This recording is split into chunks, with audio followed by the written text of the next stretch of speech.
Dès que nous commençons à croître dans la grâce et la connaissance du Seigneur Jésus-Christ, et à le confesser hardiment en tant que Seigneur et Sauveur, nous ne pouvons manquer d'être méprisés et haïs par ceux qui ne veulent pas suivre la parole de Dieu dans toute leur voie. Il nous est rappelé dans le Timothée 3,12, oui, vraiment, tous ceux qui veulent vivre pieusement en Jésus-Christ seront persécutés. Le Seigneur nous a avertis dans Matthieu 10, 24 et 25 que le disciple n'est pas plus que le maître, ni le serviteur plus que son Seigneur. Il suffit aux disciples d'être traités comme son Seigneur. S'ils ont appelé le maître de la maison Belzéboul, à combien plus forte raison appelleront-ils ainsi les gens de sa maison? Dans Jean 15, 18 à 21, le Seigneur nous enseigne qu'avant de nous haïr, le monde l'a haï. Et si nous étions du monde, le monde nous aimerait. Mais parce que nous avons été choisis du milieu du monde, le monde nous hait. Dans Jean 15, 18 à 21, le Seigneur nous enseigne qu'avant de nous haïr, le monde l'a haï.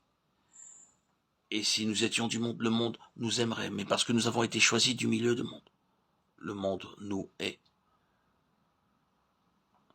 Nous lisons dans Psaume 123, 3, 4, comment à cause du Seigneur, nous serons haïs et méprisés, même par nos amis et des gens que nous estimons beaucoup.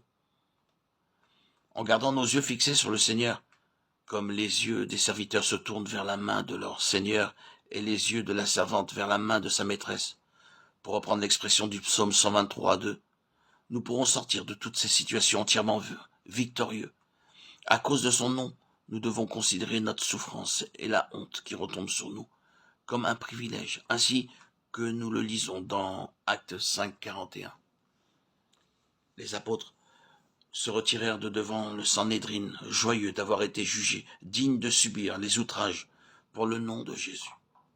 Notre joie devient plus grande lorsque nous apprenons à endurer le déshonneur à cause de son nom.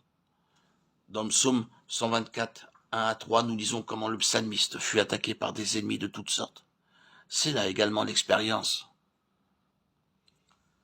que nous faisons. Nous sommes protégés de toutes les attaques pour un peu de temps, puis il est un fait que le Seigneur permet toutes sortes d'épreuves douloureuses. Nous avons alors l'impression que tout va mal. C'est une époque où Dieu nous fait passer par une vallée très sombre, de sorte que nous nous sentons seuls et abandonnés. Il est très intéressant de savoir comment les aiglons apprennent à voler haut à un âge très précoce. Comme l'aigle éveille son nid, plane au-dessus de ses petits, étend ses ailes, les prend, les porte sur ses plumes. Deutéronome 32, 11.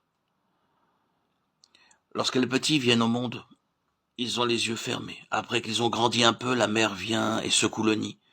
Le résultat est que les aiglons, aux yeux fermés, tombent d'une grande hauteur, avant qu'ils n'atteignent le sol. Leur mère s'approche en étalant ses ailes de manière à rattraper les petits, et procède ainsi plusieurs fois jusqu'à ce que les aiglons aient appris à voler de leurs propres ailes.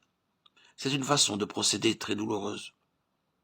Les nids sont brisés, et les jeunes oiseaux qui tombent d'une telle hauteur semblent sans aucun recours. Il en va de même pour nous. Nos plans sont brisés par Dieu. Nous nous sentons très isolés parce que personne n'a une attitude amicale à notre égard et ne nous vient en aide. Lorsque nous traversons des expériences aussi pénibles, nous apprenons à placer toute notre confiance en lui. Nous nous élevons vers de grandes altitudes spirituelles. Et les mystères de Dieu nous sont révélés.